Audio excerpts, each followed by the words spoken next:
పల్నాడు జిల్లా చిలకలూరుపేటలో విడుదల రజనీ ఆధ్వర్యంలో నిరసన ర్యాలీ నిర్వహించారు. నారావారి సారా వద్దు, నకిలీ మద్యంతో ప్రజల ప్రాణాలు తీయొద్దు అంటూ ఎక్సైజ్ కార్యాలయం ఎదుట పెద్ద ఎత్తున నినాదాలు చేశారు. అనంతరం ఎక్సైజ్ అధికారులకు విడుదల రజనీ వినతిపత్రం అందజేశారు. చంద్రబాబు పాలనలో నకిలీ మద్యం ఎంతో మంది ప్రాణాలను బలి తీసుకుందన్నారు.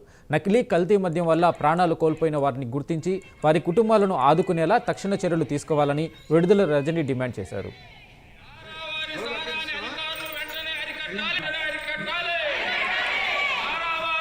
ఉన్నటువంటి ఈ బెడ్ షాపులు ఏవైతే పర్మిట్ రూమ్లు ఇవన్నీ ఏవైతే ఉన్నాయో అన్నిటిని కూడా ఎత్తేయాలి. ప్రజల ప్రాణాలు కాపాడాలి. ప్రజలకు ఇలాంటి నకిలీ మందు అందుబాటులో ఉంచొద్దు. దీని మీద తక్షణమే ఇమీడియట్ యాక్షన్ తీసుకోవాలని చెప్పి వైఎస్ఆర్ కాంగ్రెస్ పార్టీ డిమాండ్ చేస్తోంది. అలాగే ఈ గుళ్ళు బళ్ళు పబ్లిక్ ప్లేస్లు ఎక్కడ పడితే అక్కడ కూడా మరి వైన్ షాప్లు ఓపెన్ చేశారు, బార్ లైసెన్స్లు ఇచ్చారు. ఎక్కడ పడితే అక్కడ కూడా ఈ తాగడం అనేది మనం చూస్తూ ఉన్నాము. కాబట్టి ఇవన్నీ కూడా ఇమీడియట్గా రద్దు చేయమని చెప్పి వైఎస్ఆర్ కాంగ్రెస్ పార్టీ డిమాండ్ చేస్తూ ఉంది. ఇదే కాదు, ఇక్కడ చాలా మంది మహిళలు ఉన్నారు, అక్కచెల్లెమ్మలు అందరూ ఉన్నారు. అమ్మ, ఈ చంద్రబాబు నాయుడు గారి ప్రభుత్వం, ఈ కూటమి ప్రభుత్వం వచ్చాక మరి సగానికి సగం ఈరోజు నకిలీ మందు అమ్ముతూ ఉన్నారు. కాబట్టి మీ అందరినీ కూడా మేము ఒకటే వేడుకుంటా ఉన్నాము.